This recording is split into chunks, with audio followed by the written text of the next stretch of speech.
Assalamualaikum warahmatullahi wabarakatuh. Alhamdulillah wa syukrulillah ala ni'matillah. La hawla wa la quwata illa billah amma ba'd. Pemirsa TV MUI dimanapun Anda berada, syukur alhamdulillah senang sekali saya Alfie kembali menjumpai Anda. Dan kali ini kita akan berbincang tentang sosialisasi pendaftaran pendidikan kader ulama Masjid Istiqlal Jakarta. Dan bersama saya sudah hadir Bapak Dr. Mula Warman. Beliau adalah manajer S2 dan S3 pendidikan kader ulama Masjid Istiqlal. Ya, untuk menjadi seorang ulama ini ada wadah yang sangat luar biasa yang bisa Anda ikuti apabila Anda memenuhi persyaratan yang nanti akan disampaikan oleh Bapak Dr. Mula Warman. Baik, kita langsung jumpai Bapak Dr. Mula Warman. Assalamualaikum warahmatullahi wabarakatuh, Pak. Waalaikumsalam warahmatullahi wabarakatuh. Sehat, Mbak Elvi. Senang sekali nih, hari ini kita bertemu untuk sosialisasi pendaftaran untuk tahun yang ke berapa nih? 3? Ini angkatan ketiga. Angkatan ketiga ya? Ketiga, iya. Sudah berjalan, berarti 2 tahun kemarin ya? Iya, sudah 2 tahun kemarin berjalan. Pendidikan kader ulama Masjid Istiqlal. Iya. Nah, ini kalau boleh saya sampaikan nih Pak Dr. Mula Warman, banyak orang yang belum memahami tentang PKU. Jadi singkatannya saja banyak orang yang bertanya, Iya. PKU singkatan dari apa sih Bu Evi? Gitu. Iya. Dan ini adanya di Masjid Istiqlal pula. Mungkin Iya. bisa dijelaskan dulu kepada kita tentang gagasan awal dari adanya pendidikan kader ulama di Masjid Istiqlal ini sebenarnya awalnya seperti apa nih Pak Dr. Mula Warman, bisa dijelaskan? Ya, baik. Terima kasih banyak Mbak Elvi. Assalamualaikum warahmatullahi wabarakatuh. Pertama-tama kami mengapresiasi, berterima kasih kepada TV MUI yang berkenan memberikan waktu kepada kami untuk sosialisasi pendidikan kader ulama Masjid Istiqlal. Jadi namanya ini ya, pendidikan kader ulama Masjid Istiqlal. Biasa disingkat dengan PKUMI. Supaya lebih akrab lagi di masyarakat ya, betul, tentang PKUMI. Iya, betul. Kenapa lalu kemudian ada gagasan untuk mendirikan PKUMI? Nah, pertama, Istiqlal sebagai lembaga Islam terbesar ya, lembaga Islam, di situ ada ibadah dan juga ada program-program lembaga Islam terbesar, bukan hanya masjid terbesar di Asia Tenggara, tetapi boleh dikatakan sebagai lembaga ya. Nah, lembaga Islam terbesar di Asia Tenggara, bahkan di dunia ya, nomor 3 kita, masjid terbesar di dunia. Nah, kalau Asia Tenggara nomor 1. Ya, itu yang pertama. Kemudian yang kedua, kita melihat bahwa saat ini banyak sekali pemahaman-pemahaman keagamaan yang mungkin berbeda dengan dulu. Ada kekerasan-kekerasan yang mengatasnamakan agama, ada ideologi Islam transnasional dan lainnya. Itu yang pertama. Akhirnya kita menggagas bagaimana kita memberikan pemahaman keagamaan, keislaman kepada generasi muda kita. Kemudian yang ketiga, di Indonesia ini, bahkan di dunia, waktu itu sebelum MUI Pusat juga memiliki PKU yang S2, yang formal juga. Waktu itu belum. Makanya kita dulu menggagas itu. Kenapa? Karena belum ada PKU yang mendapatkan ijazah formal S2 dan S3. Walaupun MUI setelah itu ada juga. Kita barengan sebenarnya MUI Pusat. Nah itu, sehingga ini perlu. Biasanya anak-anak itu ikut PKU 1 tahun. Entah di MUI DKI atau di MUI seluruh Indonesia. Di MUI Pusat, termasuk MUI Pusat. Tapi dapat ijazah S2 nggak, Mbak Elvi? Kan nggak ya? Nggak ada ijazah S2. Ada nggak PKU S3 yang dapat ijazah S3? Kan nggak ada. Nah, dari itulah kita melihat bahwa belum ada di Indonesia ini, bahkan di dunia, yang menyelenggarakan PKU pendidikan kader ulama sekaligus mendapatkan S2 S3.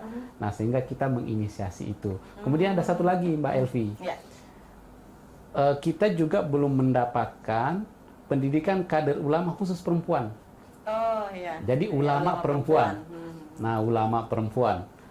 Karena ternyata peranan ulama perempuan juga ini sangat besar ya. Sangat dibutuhkan, sangat dibutuhkan. Kalau kita bertanya siapa sih ulama perempuan di Indonesia, saya tanya Mbak Elvi kan paling jawabannya mungkin Mama Dede atau Bu Zema, almarhumah, Allahyarham Bu Zema. Tapi kan nggak banyak ya. Sehingga dari fenomena ini, sehingga kita menggagas pendidikan ulama Masjid Istiqlal. Di situ ada S2 dan S3 dan ada khusus perempuan. Wah, ini luar biasa ini. Jadi S2 kalau yang perempuannya selevel S2. Nah, sehingga kita di situ ada ulama pendidikan kader ulama reguler. Ini laki-laki ya. Laki-laki S2 dan S3 walaupun juga perempuan boleh. Ada khusus pendidikan ulama perempuan. Wah, ini jadi kajiannya itu kajian bagaimana isu-isu perempuan dikaji di pengkaderan ulama perempuan ini. Ada fikih perempuan, ada hadis-hadis berbasis gender dan lain-lain sebagainya. Jadi khusus. Itu. Senang sekali Pak Dr. Moela Warman. Kita punya tempat di mana kita bisa menuntut ilmu seluas mungkin, apalagi kaitannya dengan keulamaan. Bicara tentang keulamaan, di sini kan pendidikan kader ulama. Berarti kalau kurikulumnya seperti apa ini? Apakah semua bidang agama atau apa? Pak Moela Warman, bisa jelaskan. Makasih banyak. Jadi kita itu Mbak Elvi, jadi ada dua model perkuliahannya. Ada dua model perkuliahannya. Pertama, perkuliahan formal. Nah, kita bekerja sama dengan PT IKI. Jadi, perguruan ilmu Al-Quran. Ilmu Al-Quran. Jadi, dalam penyelenggaraan PKUM ini sebenarnya ada 4 lembaga yang bekerja sama. Gitu, yang Pertama, Masjid Istiqlal. Yang kedua, Kementerian Agama. Karena walaupun bagaimana, Istiqlal itu di bawah Kementerian Agama dan pendidikan itu juga pendidikan agama itu di bawah pendidikan agama. Kementerian Agama. Kemudian yang ketiga Kementerian Pemberdayaan Perempuan dan Anak. Kemen PPPA. Karena di situ ada pengkaderan ulama perempuan. Nah, itu kerjasama dengan kita. Lalu kemudian ada LPDP, Kementerian Keuangan, LPDP. Yang mensupport ya? Iya. Dan Perguruan Tinggi Ilmu Al-Quran. Jadi ada 5. Jadi ada 5. Makanya perkuliahannya itu dibiayai penuh LPDP. Nah, beasiswa full LPDP. Kalau di PKUMI, S2-nya dibiayai LPDP, S3-nya juga dibiayai oleh LPDP. Dan perkuliahannya itu ada 2. Ada formal, ada keulamaan. Jadi kalau Mbak Elvi mau masuk ini, siap-siap nanti akan padat sekali ininya perkuliahannya. Iya, padat sekali. Perkuliahan formal untuk mendapatkan ijazah. Ya, sama dengan mahasiswa biasa yang kuliah di UIN, yang kuliah di UI, yang kuliah di PT IKI itu sama. Jadi dia kuliah formal. Nah, dia nanti akan nulis tesis, nulis disertasi. Nah, sedangkan untuk perkuliahan keulamaan itu diselenggarakan di Istiqlal. Mulai dari pagi sampai pagi lagi. Artinya mahasiswa yang sudah bergabung, sudah masuk menjadi mahasiswa PKU Masjid Istiqlal ini, otomatis dia jadi mahasiswa PT IKI juga? Otomatis jadi mahasiswa PT IKI. Karena akan mendapatkan ijazah, yang dikeluarkan oleh PT IKI. Sedangkan keulamaannya di Istiqlal. Nanti di Istiqlal. Subhanallah. Ini kesempatan yang luar biasa nih kalau Pak Moela Warman setelah sosialisasi di TV MUI, banyak loh yang daftar insya Allah. Wah, insya Allah. Dan ini artinya PKU Masjid Istiqlal harus menyiapkan pendaftaran sematang mungkin, karena saya pikir ini banyak loh yang berminat. Ya kan, ini fasilitas yang luar biasa, udah kita dapat ilmu gratis pula kan. Ada yang membiayai kan. Bukan cuma gratis, tapi dapat bulanan, beasiswa bulanan. Masya Allah, kurang apa. Masya Allah, ini menjadi. Dan diasramakan. Oh, di asrama. Asramanya setahun. Nah, ini saya mau tanya lagi soal asrama dan soal siapa yang ingin mendaftar. Misalnya, pasti kan ada batas usia ya untuk memasuki jenjang S2 dan S3 ini ya, Pak Moela Warman ya. Ketika seseorang terbentur pada, ini kan pasti usia S2, usia menikah dong, itu kayaknya dia sulit untuk meninggalkan keluarga, karena harus berasrama kan. Ada jalan keluarnya seperti apa? Misalnya dari daerah-daerah gitu, atau dari Jakarta. Jadi begini pengalaman kita ya, karena ini udah berjalan ya. Jadi batas maksimal kalau S2 itu kan 40 ya. Kalau udah lewat 40 nggak bisa. Kalau S3 itu 45. Itu aturan dari LPDP ya, karena kita kerjasama dengan apa namanya yang pemberi beasiswa. Betul, itu kita patuh dengan aturan itu. Kalau kita di Istiqlal sih mau umur berapa aja Mbak Elti mau masuk ya setelah kita ini. Ya. Jadi pengalaman begini, teman-teman yang sudah lulus, kebanyakan sih sudah berkeluarga, terutama yang S3. Hampir semua sudah berkeluarga semua yang S3. Jadi suaminya tinggal di asrama, keluarganya dikontrakin dekat asrama, kadang ada seperti itu. Karena kita memang diwajibkan. Wajib asrama selama setahun, karena kita ingin menggembleng. Iya, harus matang, betul-betul matang. Dia harus mengikuti pengajian kitab kuning, malam dan subuh. Harus mengikuti tahfiz Quran. Harus mengikuti apalagi bahasa Arab. Ada daurah bahasa Arab, ada daurah usul fikih dan lain sebagainya. Itu banyak materi-materi tambahan selain nanti di Istiqlal dan di PTQ. Ada juga materi di di asrama. Makanya kita tuh menggabungkan antara formal dan non formal. Nah, ya. Tapi sejauh ini berjalan lancar ya, mereka yang berumah tangga tapi tetap bisa belajar begitu ya? Ya, alhamdulillah sejauh ini teman-teman sangat senang dan semangat dan berjalan lancar ya, berjalan lancar dan mahasiswa kita itu ya walaupun belum selesai ya, kita kasih tugas. Misalnya libur lebaran atau libur puasa, kita kasih tugas untuk ceramah di masjid raya, entah masjid raya di kampungnya, di provinsi atau kabupaten atau di di kecamatan, ilmunya langsung di daerahnya dipraktekkan. Dan mahasiswa kita ini dari seluruh Indonesia. Walaupun pendaftarannya terbuka ya, terbuka, tapi kalau kita melihat komposisinya itu dari Sumatera sampai Papua sana ada. Masya Allah. Iya, siapa yang nggak kepengen ini ya? Peluang yang luar biasa, peluang belajar yang luar biasa disiapkan oleh PKU Masjid Istiqlal untuk siapapun yang ingin menggali ilmu keulamaan ya, termasuk juga ilmu-ilmu yang lainnya ya dibahas di sana. Insya Allah menjadi orang yang sangat berguna. Ini Insya Allah menjadi tujuannya akan tercapai mudah-mudahan. Nanti kita lanjutkan di segmen kedua ya Pak Dr. Mullah Warman ya. Bagaimana kemudian kita mengetahui kurikulum mata kuliahnya apa saja, dosennya juga siapa ini yang tenaga-tenaga pengajar yang ada di PKU begitu.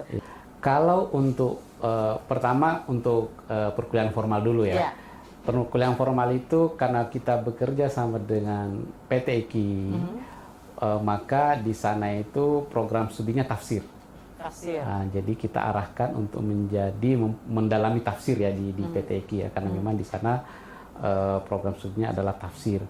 Nah, tapi kalau di kajian keulamaannya atau mata kuliah keulamaannya, kita memfokuskan pada penguasaan fikih dan usul fikih. Nah, ilmu-ilmu syariah. Nah, karena di PT IKI itu sudah matang tafsirnya nih, hadisnya juga.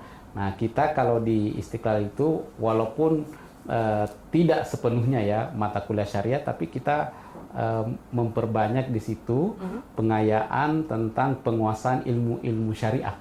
Nah, fikih dan usul fikih, ada maqasid syariah. Nah, ada qadaya fikih mu'asirah, isu-isu kontemporer. Nah, kita juga ada kajian fikih siasa, ada wawasan politik Islam dan kajian Timur Tengah juga ada di situ. Ada tentang keuangan syariah, ekonomi dan keuangan syariah. Nah, itu untuk membekali para mahasiswa kita bagaimana menguasai persoalan-persoalan kontemporer ya. Jadi bukan hanya menguasai kitab kuning, kitab klasik, tapi juga menguasai khasanah perkembangan. Perkembangan. Makanya visi misi kita itu adalah menjadi ulama internasional yang menguasai bahasa sumber, khasanah klasik, dan isu-isu Islam kontemporer. Jadi itu. Terus ininya, pengajarnya. Pengajarnya kita itu ada 3 komponen, ada 3 kategori, Bu Elvi. Pertama, ya tentunya dari kita ulama-ulama di Indonesia. Nah, ulama-ulama di Indonesia itu Prof. Agil Munawar juga ngajar di situ. Waktu Prof. Huzema masih ada, kita juga ada mata kuliahnya. Lalu kemudian Profesor Nasaruddin Umar tentunya, ada Prof. Ahmad Ibraya, Ke Said Agil Siraj juga kita masuk mengajar di situ. Banyak sekali ya. Ada Ke Khalil Nafis, itu ya. Banyak ulama-ulama Indonesia yang mengajar. Nah, yang kedua Timur Tengah. Nah, Timur Tengah. Ada juga dosen undangan Timur Tengah. Kita ada Habib Ali Al-Jufri. Kemarin beliau kuliah umum dan juga memberikan kuliah. Memberikan kuliah di PKUMI.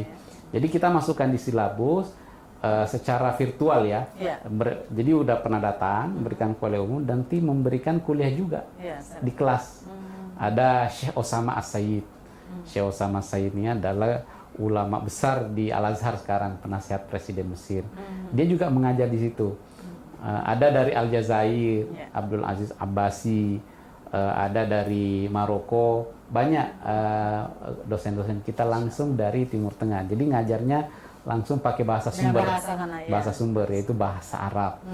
Nah, lalu kemudian dari Barat juga, untuk memperkaya wawasan mahasiswa kita, ulama kita tentang bagaimana perkembangan Islam di Barat. Nah, ada Imam Bashar misalnya. Imam Bashar itu adalah seorang imam di Amerika.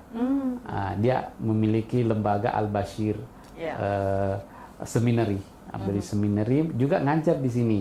Kita masukkan juga Martin van Boomisen, ada Ariana Kisa, peneliti peneliti isu-isu Islam kontemporer di Indonesia, tapi dia dari Amerika. Nah, jadi pengajarnya keren-keren ini. Masya Allah. Ini ada luar biasa nih bagian. Ini belum kita sebutkan semua ya. Nanti teman-teman bisa membuka di websitenya kalau mau lihat. Tinggal sekarang.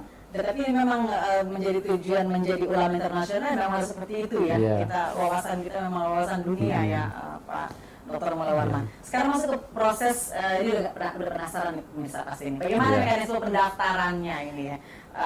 Apakah ada biaya pendaftaran atau bagaimana? Iya.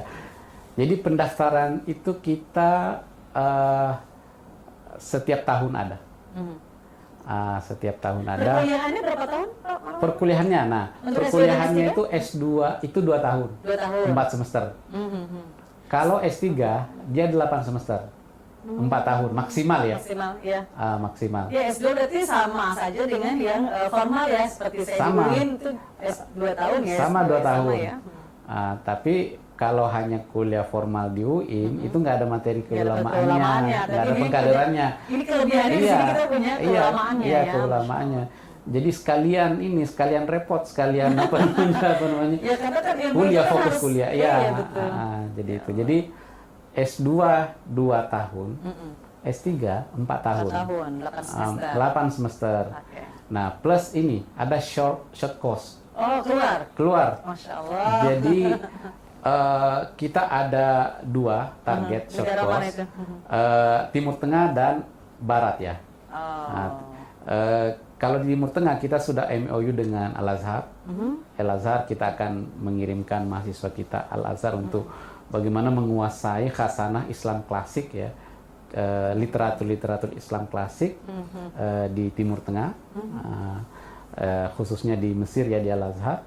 Kita juga sudah MOU dengan Universitas Az-Zaituna Tunisia kemarin datang. Kemudian kita akan juga mengirimkan ke Maroko, ke Turki. Itu untuk Timur Tengah. Kemudian di Barat kita bisa ke Australia. Teman-teman kita akan mengirimkan. Jadi mahasiswa kita ini kan beragam. Ada alumni Timur Tengah, ada dari Al-Azhar, LC. Jadi masuk ke Pengkaderan Ulama. Ulama. Nanti kita akan kirim ke Eropa untuk mendapatkan pengalaman gimana sih Islam di sana, dunia Barat. Gimana pemikiran Islam di Barat. Bagaimana kondisi masyarakat Islam dan perkembangan di Barat. Kita akan kirim ke sana. Jadi di switch. Jadi luas ya wawasan kita luas ya. wawasannya. Jadi kalau sekarang selama ini di Indonesia, kita tahu ini bagaimana perkembangan Islam di Indonesia ya. Kita belum tahu bagaimana perkembangan saudara-saudara kita Muslim di Barat begitu ya. Tapi dengan tersebarnya begini kan kita bisa mengetahui bagaimana perkembangan Islam di sana ya. Iya. Tahun ini kita akan buka pendaftaran. Tanggal 25 Januari di LPDP. Oh, tanggal 25 Januari. Ya, tanggal 25 Januari di LPDP itu nanti ada 5 prosesnya nanti ini ya, dibuka aja di ininya. Ada registrasi ya, pendaftaran di LPDP, lalu kemudian nanti ada seleksi administrasi, lalu kemudian nanti ada tes bakat scholastik namanya TBS, lalu ada wawancara. Nah, itu. Tetapi kita juga di PKUMI jadi untuk tahun ini ya, sebelum tes di LPDP ya, di LPDP ini kan nasional ya. Sama dengan yang lainnya, dengan calon-calon penerima beasiswa lainnya. Kita mengetes dulu untuk mendapatkan LOA. Apa itu LOA? Letter of Acceptance. Letter of Acceptance. Kalau sudah ikut nanti di internal PKUMI dan PTIQ yang nanti akan dibuka pada tanggal 15, jadi keterangan lulusnya itu bisa dipakai untuk melamar di LPDP. Ya, jadi kita tes dulu kemampuan akademiknya, ya sesuai dengan standar kita, baca kitab, tahfiz, tahsinnya, lalu kemudian wawasan keislamannya, itu nanti yang akan menjadi materi tesnya untuk kita internal yang akan dibuka pada tanggal 15 ya, 15 Januari ini. Kalau PKUMI PTIQ itu 15 Januari. Itu bisa langsung ke Istiqlal nggak yang 15? Bisa langsung ke Istiqlal. Langsung ke Istiqlal, tapi kita online. Pendaftarannya online. Jadi nggak usah repot-repot, misalnya yang klik apa nih? Yang supaya gampang pendaftarannya. Ada di websitenya. Website PKUMI langsung. Website PKUMI. Jadi buka saja, nanti di situ ada ya. Informasi pendaftaran PKU. PKU. Itu untuk tes awal mendapatkan LOA. LOA itu nanti bisa dipakai mendaftar di LPDP. Nah, nanti di LPDP kalau sudah dapatkan LOA nanti tidak ikut lagi namanya tes bakat scholastik. Hanya nanti melampirkan syarat-syarat TOEFL bahasa Inggris. TOEFL-nya nanti kita yang tes, bahasa Arabnya. Bahasa Arabnya kita nanti yang tes. TOEFL dan syarat-syarat lainnya yang disyaratkan oleh LPDP. Nanti bisa selengkapnya bisa buka di website LPDP ya. Jadi ada 2 website nanti yang harus dibuka ya. Pertama website PKUMI dulu. Setelah itu baru kemudian masuk ke website LPDP. Atau bisa sebaliknya, nggak apa-apa, LPDP PKUMI. Itu ininya. Nanti prosesnya tinggal lihat di situ. Semuanya online. Semua online. Jadi aduh, saya Pak Dr. Mulawarman bukan menyesali umur ya, tetapi kalau boleh flashback ke belakang, saya kepengen banget ikut yang namanya PKU Masjid Istiqlal. Saya daftar aja, kali aja bisa di ini sama PDP. Saya usianya sudah tidak memandai. Baik, kemudian syarat-syaratnya ini ya, dari mulai sekarang mungkin bisa dibocorkan syarat-syarat menjadi mahasiswa PKU. Ya, syaratnya itu pertama memiliki jasa S2 ya. Untuk S3. Ini kan ada 2 program, S2 dan S3. Kalau mau daftar S3 berarti ijazahnya S2. Kalau mau daftar S2 berarti ijazahnya S1. Dan Islamic Studies, studi Islam. Ya, kita prioritaskan studi Islam. Studi Islam yang diprioritaskan. Prioritaskan. Walaupun kita juga tidak menutup dari kampus mana saja. Karena bisa saja ada dari kampus yang alumni pesantren misalnya dulu bahasa Arabnya, hafalan Qur'annya, qiraatul kutubnya bagus. Tapi kita memprioritaskan itu. Jadi alumni UIN, alumni PTKI ya, pendidikan perguruan tinggi keagamaan Islam ya, baik swasta maupun negeri ya. PTKIN dan PTKIS ya. Soalnya kemarin habis munasib Aptikis. Aptikis, iya. Jadi saya masih kita sudah sosialisasi juga sudah dengan ya? Aptikis ya. Alhamdulillah. Alhamdulillah. Jadi ini S2 itu syarat utamanya. Syarat-syarat lainnya ada rekomendasi dari ulama. Oh, rekomendasi Ya, juga ada ya dimasukkan rekomendasi, sebagai persyaratan ya. sebagai Itu saya persyaratan. dapat rekomendasi itu. Iya. Jadi, rekomendasi jangan sama pengurus PKU ini, nanti jeruk makan jeruk. Langsung aja dengan Ya nama besar. langsung ya. Ini kan di MUI banyak ulama nih. Oh, banyak, iya. Jadi kita juga kerjasama dengan MUI dalam Iya. beberapa kegiatan. Nah, rekomendasi ini maaf, boleh dari organisasi ormas Islam terbesar? Ormas Islam, seperti Muhammadiyah dan MUI, NU? Muhammadiyah, NU, atau ormas-ormas yang lainnya. Yang lainnya, ya, oke. Tidak masalah. Ya, ya. Bisa juga personal. Oh, bisa juga ya? Bisa personal dari tokoh ulama, pimpinan pesantren juga bisa. Baik, Masya Allah. Iya. Ini sayang sekali, tapi terakhir Pak Dr. Mullah Warman, ada lagi yang ingin disampaikan dalam proses pendaftaran PKU MI? Ya, jadi kita buka tahun kemarin itu 2 kali setahun. Nah, kita Januari dan juga Juni. Nah, 2 kali 6 bulan itu ya, setahun. Ya. Tetapi untuk ininya, untuk perkuliahannya, itu kita mulainya setahun itu sekali. Nah, jadi nanti digabung ya, misalnya walaupun 2 kali ikut setahun itu 2 rekrutmen, 2 angkatan, tetapi nanti perkuliahannya dalam satu digabung. Oh, gitu. Kita kuotanya 100 iya, kuota per tahun. termasuk kuota saya. Kuotanya 100 per tahun. 100 per tahun. 100. Nah, sejauh ini nih antusias dari kemarin 2 tahun kemarin kan gimana, Pak? Alhamdulillah kita pertama saja buka itu masa pendaftarannya hanya ada seminggu ya. Kita 300 lebih yang mendaftar. Masya Allah, ya. Itu yang pertama ya. Yang pertama 300 lebih yang mendaftar. Lalu kemudian yang diterima itu 75. Ya Allah. Ya. Alhamdulillah. Karena mungkin fasilitas waktu itu belum banyak gitu ya. ya. Nanti gimana? Alhamdulillah banyak kita. Nah, kita mudah-mudahan untuk penerimaan ke depan ini antusias lebih banyak lagi dan lebih banyak lagi yang mendaftar ya. Harapan kita seperti itu. Iya. Nih karena fasilitasnya sangat luar biasa di Masjid Istiqlal. Masya Allah, iya. Dan penyebaran ulama kita di Indonesia ini masih terus bisa meluas ke berbagai macam pelosok ya, bukan hanya di Indonesia, tetapi juga kita harapkan mereka tersebar di seluruh dunia bahkan ya. Iya, bukan hanya di Indonesia. Orientasi kita, jadi alumni kita ini bukan hanya nanti dipakai di Indonesia, tetapi orientasi kita nanti bisa dipakai di Eropa, di Belanda butuh imam atau butuh ulama di sana, kita bisa kirim dari alumni pendidikan kader ulama Istiqlal di Amerika, lalu kemudian bahkan di Timur Tengah kan banyak juga mahasiswa PTQ ya khususnya ya, mahasiswa PTQ yang imam di sana, di Abu Dhabi, di Qatar banyak di sana.